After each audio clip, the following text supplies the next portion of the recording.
Hello friends, welcome to Dbase Cloud Python programming video lecture series का आज ये आप फोर्थ लेक्चर देख रहे हैं। और इस लेक्चर में मैं आपको एक नया फंक्शन पढ़ाने वाला हूँ पाइथन प्रोग्रामिंग में। लास्ट क्लास में आपने एक प्रिंट फंक्शन पढ़ा था, राइट। मैं उम्मीद करता हूँ कि आप सभी ने वो प्रोग्राम बनाकर और देख लिया होगा। किस तरह से हमारे को पाइथन के प्रोग्राम्स को सेव करना है, कैसे हमारे को उस प्रोग्राम को रन करना है। तो आज की क्लास में हम एक नया फंक्शन पढ़ने वाले हैं, इनपुट फंक्शन। तो चलिए क्लास को स्टार्ट करते हैं। और इसके लिए सबसे पहले मैं नोटपैड प्लस प्लस का यूज़ कर रहा हूँ। ये नोटपैड प्लस प्लस एक सॉफ्टवेयर मैं यूज़ कर रहा हूँ एज एन एडिटर। पाइथन का कोड हम यहाँ पर बेसिकली क्या चाहते हैं, मैं चाहता हूँ कि एक कुछ एप्लीकेशन इस तरह से बने। देखिए, हम एक एप्लीकेशन ऐसी बनाना चाहते हैं जिसमें एक मैसेज प्रिंट हो कंसोल कंसोल यानी ब्लैक स्क्रीन पर। एंटर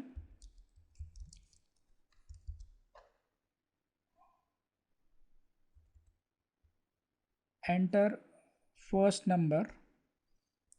एंटर फर्स्ट नंबर, पहले आप समझ लीजिए प्रोग्राम किस तरह से बनने वाला है, एप्लीकेशन क्या रिक्वायरमेंट क्या है। एंटर फर्स्ट, और इस मैसेज को देखकर यूज़र एक नंबर एंटर करेगा। फॉर एग्जांपल, यूज़र ने एंटर करा एक नंबर। जैसे इस मैसेज को देखा कंसोल पे, यूज़र ने एक नंबर एंटर करा 10। इसके बाद एक दूसरा मैसेज प्रिंट हो, एंटर सेकेंड नंबर। और इस मैसेज को पढ़ के यूज़र एक और नंबर एंटर करे 20। ठीक। और जब एक बार और एंटर की प्रेस करे तो इन दोनों का सम यानी 30 प्रिंट हो जाए। ये हमारी रिक्वायरमेंट है। जो हम एप्लीकेशन बनाना चाहते हैं, हम चाहते हैं वो इस तरह से काम करे। तो यहाँ पर बेसिकली क्या हो रहा है, सबसे पहले जब एप्लीकेशन हम रन कर रहे हैं तो एप्लीकेशन रन होते ही साथ एक यूज़र से इनपुट ले रही है। ठीक। क्या इनपुट ले रहा है एप्लीकेशन? सबसे पहले तो एक मैसेज प्रिंट हो रहा है, एंटर फर्स्ट नंबर। ठीक। ये मैसेज प्रिंट होने के बाद जब यूज़र एक नंबर एंटर कर रहा है तो ये नंबर हम चाहते हैं कि हमारे प्रोग्राम में कहीं पर सेव हो जाए। ठीक। और फिर दोबारा यही मैसेज प्रिंट हो, एंटर सेकंड नंबर। तो ये मैसेज पढ़ने के बाद यूज़र जब एक और इनपुट देगा, एक और नंबर एंटर करेगा 20, तो वो भी कहीं पर हमारे एप्लीकेशन में स्टोर हो जाए। फिर दोनों का सम होकर हमारी एप्लीकेशन रिजल्ट यानी 30 को प्रिंट कर दे। ये हमारी एप्लीकेशन की रिक्वायरमेंट है। ठीक, ऐसा हम चाहते हैं। क्लियर, समझ में आया होगा आपको कि हमारी यहाँ पर रिक्वायरमेंट क्या है। ठीक। हम जो भी पहला नंबर है और जो भी दूसरा नंबर है, इन दोनों नंबर को कहीं पर सेव करके और इनका सम हम तीसरे नंबर में प्रिंट करना चाहते हैं। ये हमारी रिक्वायरमेंट है। Sum of this two numbers we want to print. Okay, this is our requirement, this is requirement of our application. ठीक। जो भी यूज़र दो नंबर एंटर करेगा, उन दोनों नंबर का सम हमारी एप्लीकेशन से हम प्रिंट कराना चाहते हैं। तो चलिए हम इस कोड को लिखते हैं। तो अब यहाँ पर हमारे पास एक फंक्शन है पाइथन में, इनपुट फंक्शन। अगर आप में से किसी ने सी प्रोग्रामिंग लैंग्वेज पढ़ी होगी तो इस एप्लीकेशन को लिखने के लिए आपको ध्यान होगा, सबसे पहले आप लिखते थे print F enter first number. फिर जो भी नंबर एंटर हुआ आप उसको रीड करके स्कैन एफ फंक्शन से एक वेरिएबल में स्टोर करते थे, scan F, right, %d %x, right. फिर आप इस तरह से दूसरा नंबर एंटर कराते थे और उसको यूज़र से एक वेरिएबल, जो मैं एक वेरिएबल में वैल्यू को स्टोर करके दोनों नंबर का सम प्रिंट करते थे। यहाँ पर काम कितना आसान है देखिए, मैं आपको बताता हूँ। इनपुट फंक्शन आप लिख सकते हैं, इनपुट। देखिए हमारा जो इनपुट फंक्शन है ये हाईलाइट नहीं हुआ, तो मैंने आपको बताया था लास्ट क्लास में, सबसे पहला काम आप करिए, आपके फाइल को as a Python file save कर लीजिए। तो सेव एस टास्क फोल्डर में मैं इसको सेव कर देता हूँ 1.py के नाम से। मैंने इसको सेव कर दिया। देखिए इनपुट फंक्शन हाईलाइट हो गया।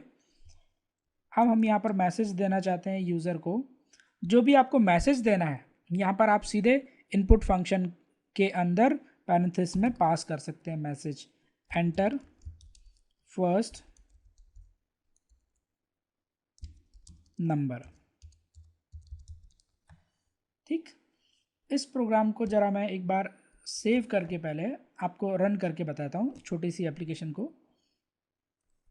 कमांड प्रॉम्प्ट हम ओपन कर लें। कमांड प्रॉम्प्ट पे अब हम डायरेक्टरी चेंज करें, cdc:/task, ये करेक्ट डायरेक्टरी में आ गए। यहाँ पर हम एप्लीकेशन को रन करें, python paste1.py, तो एंटर फर्स्ट नंबर। ठीक, अब ये फर्स्ट नंबर के बाद हम चाहते हैं कि यूज़र जो भी नंबर एंटर करे, तो यहाँ पर जैसे 10 एंटर करा, ये कहीं पर स्टोर हो जाए। ठीक, ओके।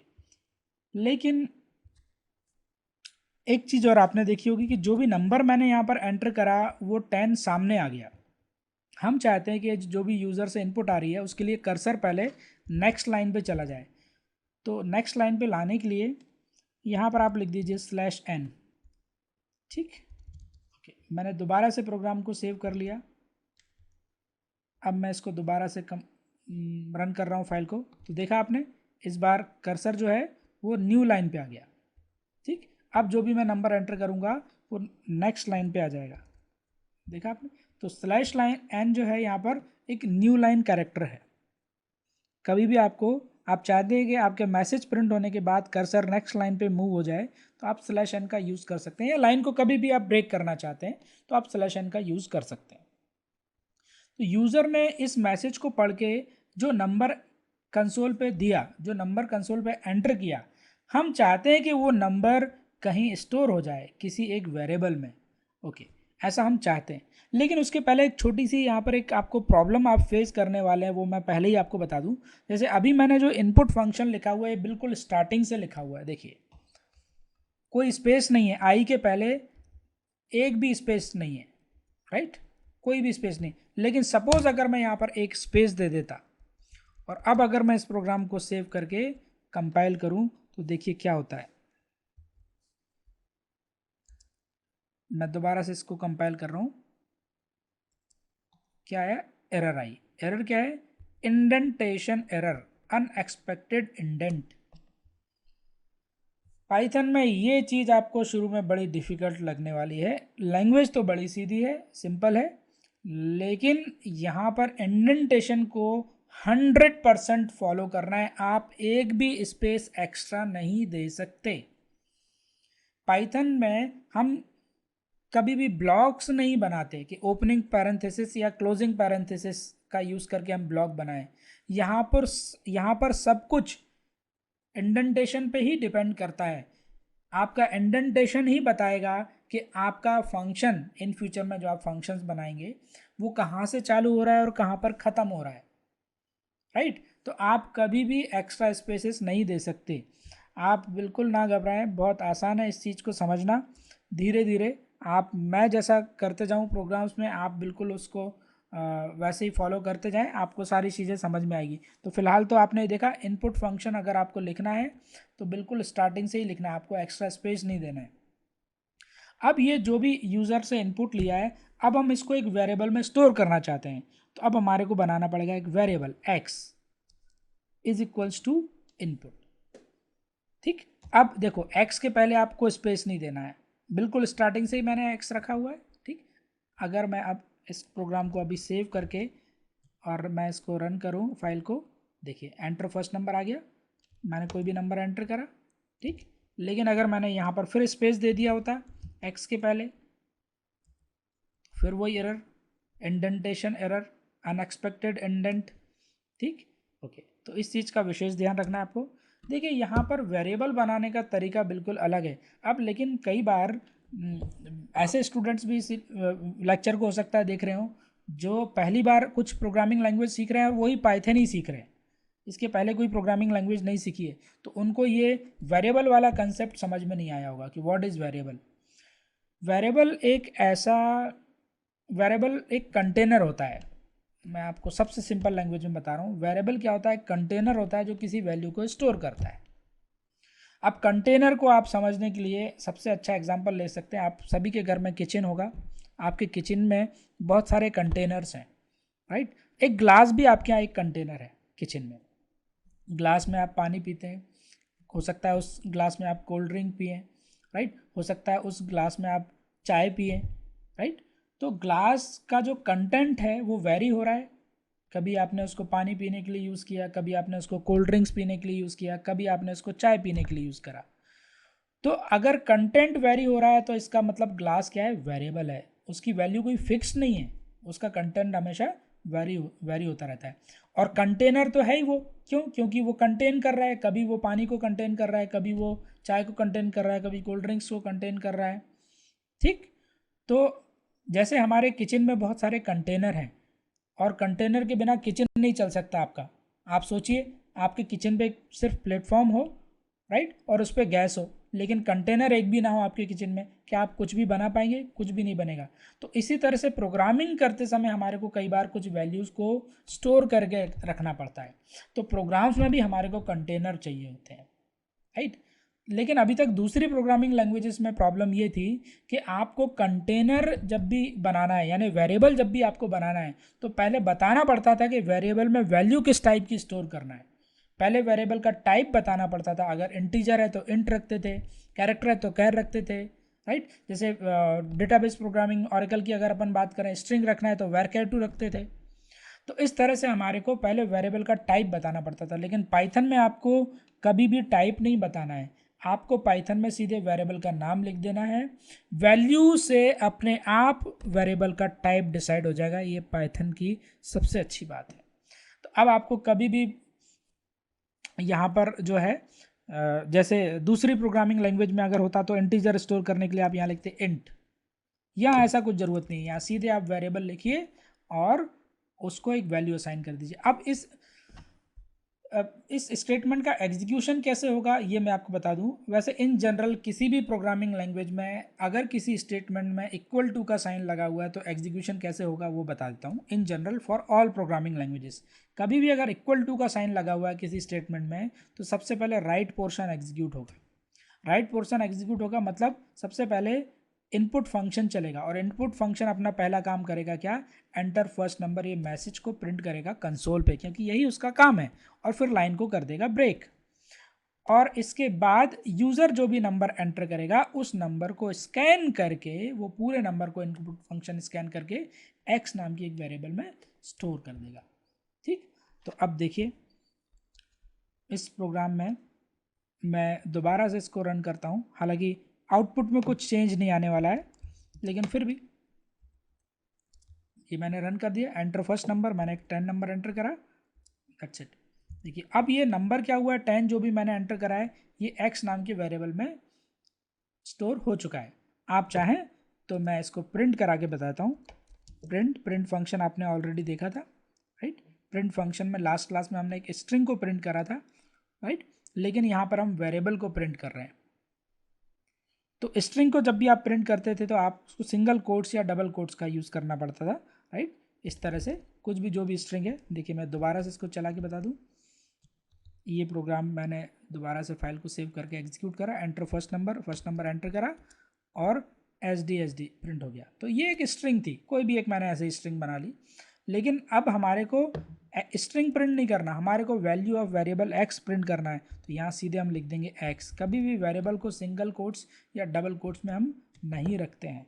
अब दोबारा से एप्लीकेशन को हम चलाएं, देखिए एंटर फर्स्ट नंबर 10 हो गया प्रिंट 10, राइट। जो दूसरा 10 प्रिंट हुआ है, पहला जो 10 प्रिंट हुआ है वो हमने इनपुट दिया, दूसरा 10 जो प्रिंट हुआ है वो प्रिंट फंक्शन से वैल्यू ऑफ एक्स प्रिंट हुई। तो इस तरह से, तो हम यहाँ पर इसको प्रिंट को अभी यूज़ नहीं करना चाहते, वो तो जस्ट मैंने आपको बताया। तो ये एक नंबर हमारे एक वेरिएबल में स्टोर हो गया। अब इसी तरह से हम एक और नंबर एक और वेरिएबल में स्टोर करना चाहते हैं, तो मैं इसी स्टेटमेंट को कॉपी पेस्ट कर दूं और फर्स्ट की जगह मैं यहाँ पर रख दूं सेकंड,